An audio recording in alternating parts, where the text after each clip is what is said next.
মৰিয়নি নক্সাৰীত কংগ্ৰেছ দলৰ বিনামূলীয়া চকু চিকিৎসা শিবিৰ। ভাৰতীয় জাতীয় কংগ্ৰেছ দলে অসমৰ ঠায়ে ঠায়ে বিনামূলীয়া চিকিৎসা শিবিৰ অনুষ্ঠিত কৰি আহিছে। দেওবাৰে মৰিয়নি সমষ্টিৰ নক্সাৰী নৱবিকাশ সংঘৰ প্ৰাংগণত এক বিনামূলীয়া চকু চিকিৎসা শিবিৰ অনুষ্ঠিত কৰে। এই অনুষ্ঠানটো অসম প্ৰদেশ কংগ্ৰেছৰ মেডিকেল শাখাৰ উদ্যোগত ডক্টৰ যদুনাথ বুঢ়াগোহাঁইৰ তত্বাৱধানত আৰু পূব যোৰহাট ব্লক কংগ্ৰেছ কমিটিৰ সহযোগত অনুষ্ঠিত কৰা হৈছে।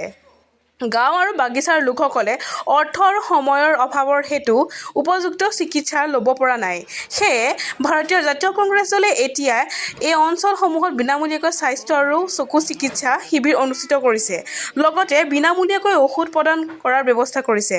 দেওবাৰে নৱবিকাশ সংঘৰ প্ৰাংগণত অনুষ্ঠিত কৰা বিনামূলীয়া চকু চিকিৎসা শিবিৰত অভিজ্ঞ চিকিৎসকৰ দ্বাৰা চকু পৰীক্ষা কৰি বিনামূলীয়াকৈ চশমা দিয়াৰ ব্যৱস্থা কৰে। উক্ত শিবিৰত দেওবাৰে 1 শতাধিক লোকে চকু পৰীক্ষা কৰে আৰু প্ৰয়োজন অনুসৰি বিনামূলীয়াকৈ চকু অস্ত্ৰোপচাৰ কৰা হ'ব বুলি জানিব দিয়ে ডক্টৰ যদুনাথ বুঢ়াগোহাঁইয়ে। আনহাতে একেদিনাই চেলেংঘাটত পূব যোৰহাট ব্লক কংগ্ৰেছ কমিটিৰ উদ্যোগত ডক্টৰ যদুনাথ বুঢ়াগোহাঁইৰ উপস্থিতিত জল জীৱন মিছনৰ বিৰুদ্ধে এক প্ৰতিবাদী কাৰ্যসূচী গ্ৰহণ কৰে।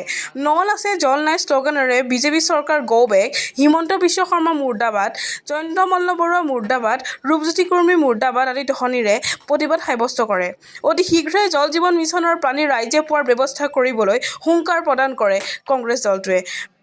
হয়, আজি আমাৰ যোৰহাট জিলা কংগ্ৰেছ তথা অসম প্ৰদেশ যিটো চিকিৎসা কোষ কংগ্ৰেছৰ তাৰ সৌজন্যত আৰু আমাৰ পূব যোৰহাট ব্লক কংগ্ৰেছৰ সৌজন্যত আজি এই নকছাৰী নৱবিকাশ সংঘত আমি এটা বিনামূলীয়া চকুৰ চিকিৎসা শিবিৰ আয়োজন কৰা হৈছে। ইয়াত একচুৱেলি আমাৰ এই চকুৰ যিটো কেম্প সেইটো আমি ফ্ৰী আৰম্ভ কৰাৰ আমাৰ প্লেনিংটো হ'ল আমি কিছুদিন আগতে এটা কঁঠালগুৰিত আমি এটা ফ্ৰী হেল্থ কেম্প কৰিছিলোঁ আৰু সেই সময়ত আমি চাওঁতে প্ৰায় 30-35 জনমান ৰোগী চকুৰে অকল আমি অসুখ থকা পাইছিলোঁ। কিছুমানে চকুৰে দেখা নাপায়, বিভিন্ন ধৰণৰ চকুৰ প্ৰব্লেম আছিলে। তো সেইদিনাই আমি এটা সিদ্ধান্ত লৈছিলোঁ যে আমি চকুৰ কাৰণে এটা বিশেষভাৱে কেম্প আয়োজন কৰিম। সেইদিনা আমি তেওঁলোকৰ ফোন নাম্বাৰ, নাম সকলোখিনি লৈছিলোঁ আৰু তাৰ লগতে সংগতি ৰাখি আজি যাই 20 দিন মানৰ আগত হৈছিলে, আজি এইটো ইয়াত আয়োজন কৰা হৈছে। আজি প্ৰায় অলমষ্ট 150 মান মানুহ এতিয়া নাম এন্ট্ৰি কৰিছে, 100 জন মান মানুহ তেওঁলোকে চাইছে আৰু তাৰ ভিতৰত এতিয়ালৈকে 25 জন মানক আমি চশমা দিয়া হৈছে।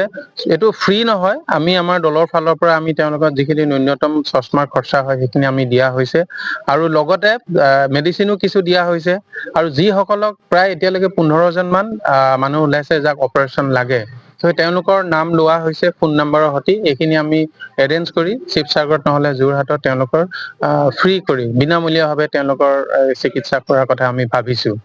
আমি এখন সমাজত এখন সুস্থ সমাজ গঢ়িবলৈ হলে মানুহৰ স্বাস্থ্যটো সদায় ভালে থাকিবই লাগিব।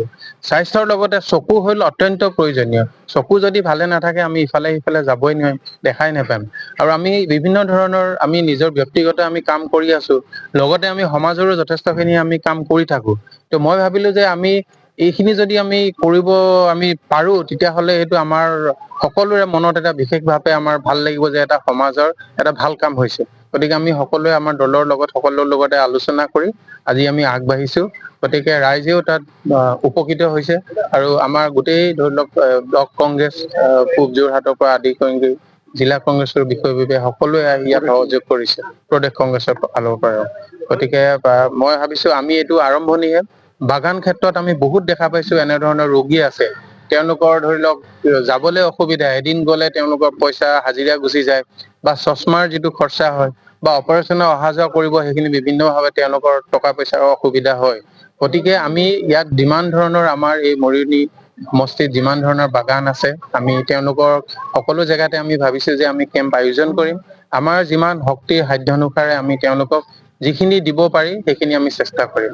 মানে আমি সকলোৱে আমি ভালকে দেখা পাব লাগে, দেখা পালে পঢ়িব পাৰিলেহে বস্তুটো বুজি পালেহে আমি সমাজত আগবাঢ়িব পাৰিম। গতিকে আপোনালোককো মই বিশেষভাৱে কওঁ যে আপোনালোকে কোনোবাই যদি আমাৰ লগত অংশগ্ৰহণ কৰিব বিচাৰে, এইটো এটা মই ভাবো এটা ৰাইজৰ হিতৰ কাৰণে, আমাৰ সমাজৰ কাৰণে এটা ভাল কাম। গতিকে সকলোৱে অংশগ্ৰহণ কৰক। আমি যদি কাৰোবাৰ কাৰণে অকমান সহায় কৰিব পাৰিছো তাতকৈ আৰু আজিৰ দিনত মানে সুখৰ খবৰ, আমাৰ মনৰ শান্তিৰ কথা নাই। আৰু সকলোকে মোৰ ফালৰ পৰা মই আদৰণি জনাইছো আৰু যোনে আহে আমাক সহযোগ কৰক, আমি কৰিলে ভাল পাম। কোনো জাতি বৰ্ণ ধৰ্ম বা দল নিৰ্বিশেষে আহক, আমি সকলোকে সহায় কৰোঁ। আমি সমাজখন আজি যিটো আছে তাতে আমি দুদিনৰ পাছত এখন ভাল সমাজ, সুস্থ সবল সমাজ আমি কৰিব পাৰোঁ। ধন্যবাদ। মৰিয়নিৰ পৰা সূৰ্য দাসৰ ৰিপৰ্ট ANE এক্সপ্ৰেছ।